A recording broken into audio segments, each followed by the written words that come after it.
Every website in the world uses HTML, CSS, and JavaScript, and I mean literally every single one. But it goes beyond that too, because many desktop and mobile applications also use these web technologies for their front end. So if you can master HTML and CSS and use AI to do most of the coding for you, you'll be able to build pretty much any website that you can imagine. But if AI can write all the code for you, why should you bother learning this stuff? Well, it's going to help you understand the code that the AI wrote, better prompt the AI, and build software more quickly and with higher quality. And finally, it'll help you break out of those infinite troubleshooting loops that AI tends to get into. So let's take a closer look at these technologies and how they work. At the root of every web page is the HTML. And this is a plain text file that looks like this. It contains the various contents that should be shown on the page, as well as links to resources that the browser should download. Because the first thing that happens when you go to a website is that your browser makes a request to download this HTML. And from there, it figures out any additional resources like the CSS file that it needs to download so that it can display the HTML properly. So the HTML generally contains all of the content of the page, and CSS describes the styles or how that content should be presented to you. So the fact that this says example domain is part of the HTML, but the fact that this is a bigger font than this paragraph is determined by the CSS. And HTML is always the starting point, so it will reference the CSS and the JavaScript that needs to be a part of that page for it to function properly. Now, thanks to AI, you no longer have to memorize all of the specific elements and properties of the HTML tags, but you should know that HTML is generally a nested structure like this, where you have elements and they can have other elements within them. HTML elements can also contain attributes, which provide additional information about that element, but are not visible to the end user. These are often used to make the element behave a certain way or to add CSS or JavaScript to that element. You know how I said that the HTML is downloaded to your computer when you go to a website? Well, you can actually look at that HTML by going to any website and then right-clicking and clicking Inspect. This is going to open up DevTools, which is going to be super helpful to you in learning HTML and CSS, because here you can see the DOM, or your local copy of this website's HTML. So right here, we see all of the different tags or elements that make up this particular page. And as we hover over them, you can see that the browser shows you where that element is visually located on the page. So this can be a really useful way to troubleshoot various issues when you're working with HTML. What's cool about all of this is that you can actually modify the HTML of the page because it is just your personal copy. So right here, I can just make this say, my cool domain. Now, if I refresh the page, it's going to download the fresh copy of the HTML, and now it says example domain again. But because you can modify it, this gives you a perfect playground to be able to modify HTML and experiment with various CSS properties. And another thing that was recently added is this built-in AI feature, which allows you to ask questions about the page that you're on. This is going to require you to turn on some of the additional AI features in Google Chrome, but once you do, you're going to be able to ask questions about the page that you're on. So in this case, I'm going to select this div element and I'm going to ask a question. Why does this div element have rounded corners, and can you make them more rounded? All right, so it looked into the HTML and CSS and it figured out that this div has a border radius of 8 pixels. This is a CSS property that defines how particular elements should be styled, and we'll talk a little bit more about that later in the video. But for now, you can see that you can use these built-in AI tools to modify and understand what is happening on the page that you're on. Now that I ran that script, we can see that these corners are indeed even more rounded. So I encourage you to use AI directly in DevTools as you're learning all of this. But let's go ahead and have AI generate a more complete HTML page for us. I found this dog image API, so let's create a dog gallery that shows us images of various dogs in a grid layout. I'm using Cursor over here, which is an AI-powered code editor, and I strongly recommend that you use one, whether it's Cursor or Windsurf or GitHub with Copilot, because these tools are going to be able to understand the context of your code and are going to be a lot easier to manage than copy-pasting things from ChatGPT. So I'm going to open up a new chat, switch it to agent mode so that it can write files for us, and then I will ask it, please create a Pinterest-like dog gallery page that uses the following API to retrieve dog images and then display them in a grid layout. I will copy paste the URL, and then I will also ask, please keep the styles in a separate CSS file. And I'll go ahead and submit that. Okay, looks like Cursor is done, and now we have this index.html file, and it has updated our styles.css file. I'll accept all of the changes. So we'll talk about CSS in a moment. Let's first take a look at the HTML. The first thing I want to point out is that at the top we have this head tag, and this is effectively invisible for the end user, but it tells the browser some important information such as the title of the page and where it can retrieve additional resources like the styles. The head element also contains meta tags, which are going to be important to properly show a preview of your page when you share that URL on a social media site. But the main contents of the page is going to be in the body. And in the body, we see that there's an element that shows a sort of header. There's a title over here called Dog Gallery. There's a button that allows us to load more dogs. And then there's a container for the gallery. And it says, this is a comment over here when you see it like green like this. So this is not actually showing to the user, but the dog images will be inserted here.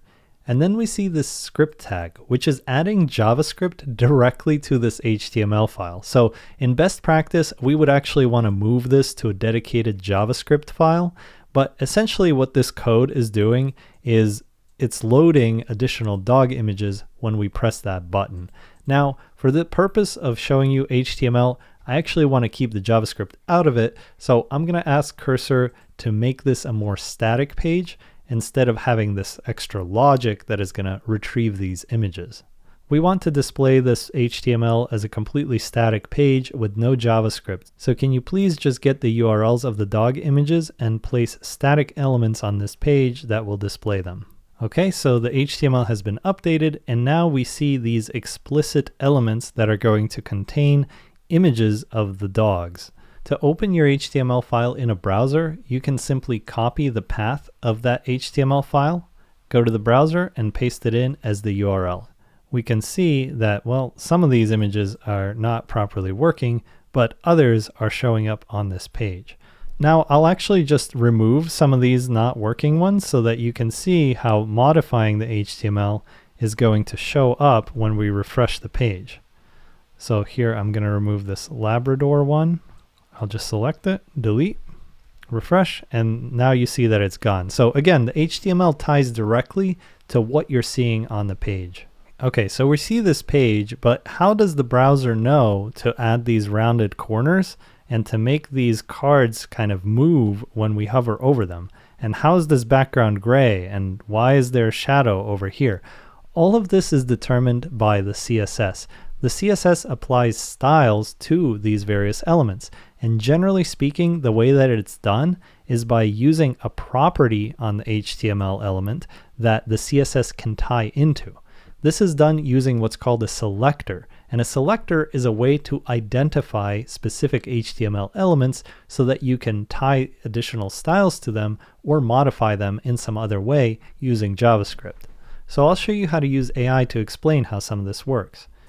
Please explain how the styles from the CSS file are applied to the various dog images and which styles are specifically used. Okay, so we have a pretty thorough answer here, and it tells us about the gallery layout. So the .gallery class creates a responsive masonry style layout using CSS columns. It uses column count 4 by default, and we can just click on these and be able to see the specific styles that are being applied. And by the way, this is our first look at the CSS file. So in here we see these selectors and then what styles should be applied to the elements that are found by those selectors. So here, for example, we have the H1 elements should have this particular color. Here, let's change this one to bright blue and see what that looks like. If I refresh, you can see that this element is now blue, because it is the H1 element. So you can see how these selectors tie into specific HTML elements. But using the name of the tag isn't the only way to tie CSS to the HTML element. You can also use various properties, and the most common one to use is the use of classes. So when you see this little dot gallery, that means find the HTML elements that have the class gallery. So in our HTML file, if we look around, we can see this has a class of gallery. So this element right here is going to have these styles applied to it. So let's change the column count to 3, for example, and we'll refresh. And now we have only 3 columns of dog pictures. There's a ton of CSS properties, and some of them relate in unexpected ways. So AI is really your best friend in helping you understand what's happening right now and how to achieve a particular effect that you're going for. But I do want to highlight some fundamental properties that you're going to see on every page that you visit and that are going to be really useful to use in your prompts. First, I'm going to ask it to add a few more details so that it will be easier for me to show you those properties. Please add a dog title and description for each card. Okay, Cursor has added a header and a paragraph describing each dog. It has also added these additional CSS selectors and specific styles for them. So the way to read this selector is that we have to find an element that has a class gallery item. And within that element, that's what this space means, we should look for an H2 element. And then we're going to apply these styles to it. Similarly, we are looking for a P element inside of those, and then we're applying these styles. So I'll accept those changes. So now our page looks like this, and I'm going to talk about some of the important CSS properties. So the first thing I want to talk about is what's called the box model. So if you right click an element and click inspect, and then you go over to this computed tab, it's going to show you the box defining that element. And in the box is the actual content. It's all the way in the middle. Then there's padding around the content that is still a part of that element. Then there is a border that is going to be around it. And then there is margin, which is going to be the required space around that element that is not a part of it anymore. There are specific CSS styles that define each of these. So in our example, we currently have some padding on this element, and it is defined right here. I'm going to actually simplify this, just make it 16 pixels all around.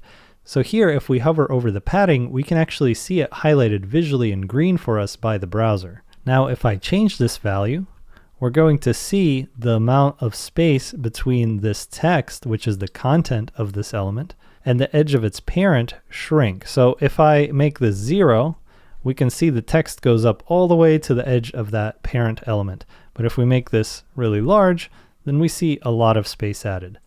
Let's add a quick border. This is just the border property, and I'm just going to add a 1 pixel black border to it. I expected a border to show up, but it's not. So I'm actually going to go ahead and use this Ask AI feature. Why is the black border style that I applied not actually showing up on the element? Interesting. So it looks like the P element has border width set to 0 for all sides. So even though I have the border color defined, I do wonder why the border width is set to 0 though. So I asked why the border width is set to 0, even if I set border to 1 pixel black. So if we read through this follow-up, it tells us that the issue is really that we didn't specify the border style, and that it defaults to none if we don't specify one. But if we just set the border style to solid, then the border will become visible. So let's go ahead and add that over here to this element, solid.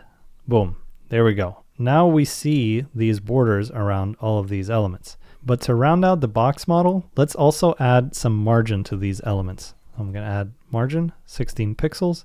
Now when we hover over it, we see it around the border. Let me actually move these styles so that you can see all of them together. So I'm just going to add border, 1 pix solid black here, and then we'll add margin, 16 pixels. So if I hover over each of these parts, we can see the padding is inside of the border. Then we got the border, and then we got the margin. I'm going to also add border radius, 16 pixels. Now it's got a nice little rounded corner. So that's the box model, and it defines how things are spaced out. And that's good to keep in mind because you might ask the AI to either add more padding or add more margin or change the way that your borders look. A couple of other key areas that are very deep but easy to work with AI are grid and flexbox. Flexbox essentially creates a container that shifts around depending on the size of the page and how much space it has. So it can move the different contents inside of it around. So if that's the effect that you're going for, you should use the word flex or flexbox inside of your prompt. And then if you want something arranged in a sort of grid like this, especially one that resizes as you move the page, you want to ask the AI to use a grid layout. And if you have some particular requirements in terms of the number of items that you have or the specific sizes that you want to maintain, then you should also add that to your prompt. Another important CSS property to be aware of is the position property, which is going to determine how the element is placed on the page. So there are a few different positions, and let me just ask the AI to create some examples for us to go through. Please add a flexbox header with our logo, the title of the page, and some of the links to pages like About Us and Contact Us. Also, add various elements to the page that are going to show off the different position properties of CSS. Okay, let's go ahead and refresh our page. Now we have this demo up here. So you can see as we change the size of the page, the things over here in this header get adjusted based on the amount of space that they have. That is what Flexbox is going to allow us to do. Now I'll just close the DevTools, and over here we see the positioned elements. Now as I scroll down, you can see that the yellow element is sticky and it is staying at the top of the page. You can see that there is a green button in the bottom over here, and that is a fixed position. It's going to be related to your actual screen. And then there is an absolutely positioned element that is relative to this gray box. So explore positions on your own, and I'll also have this code in a GitHub link in the description. So just check it out and play around with it. But it's a good property to be aware of because it'll really help you properly position things. Now you see how the fixed position element seems to disappear when I hover over the dogs?